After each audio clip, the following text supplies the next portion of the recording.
আর পরবর্তীতে যারাই মুসলমানদের নেতৃত্বে আসবে তাদেরকে অবশ্যই তাদের মধ্য থেকে ওই লোককেই নেতা বানাতে হবে।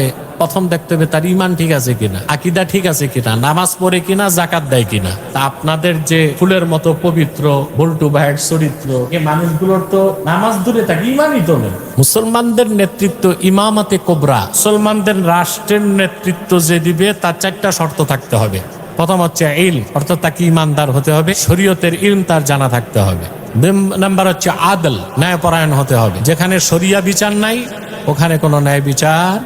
3 নাম্বার হচ্ছে কেফায়া, কেফায়া হচ্ছে সাহিবুল জুরআ, অর্থাৎ আইন কানুন প্রতিষ্ঠিত করার পার্সোনালিটি থাকতে হবে। 4 নাম্বার হচ্ছে সালামাতুল হাওয়াসি ওয়াল আযা, যে নেতা হবে মুসলিমদের তার মানসিকভাবে সুস্থতা লাগবে, শারীরিকভাবে সুস্থতা লাগবে। কানা, বোবা, বয়রা, লুলা, ল্যাংরা, আতুর এরা কখনো মুসলমানদের নেতা হইতে, শারীরিক বিকলাঙ্গ নেতা হতে পারবে না, মানসিক বিকলাঙ্গ নেতা হইতে পারবে না। যারা কোরআন সুন্নাহর চিন্তা রাখে না, শরীয়ত আইনকে বিশ্বাস করে না, পশ্চিমাদের মতাদর্শে বিশ্বাসী, শারীরিকভাবে তারা সুস্থ হলেও মানসিকভাবে বিকলাঙ্গ কিনা।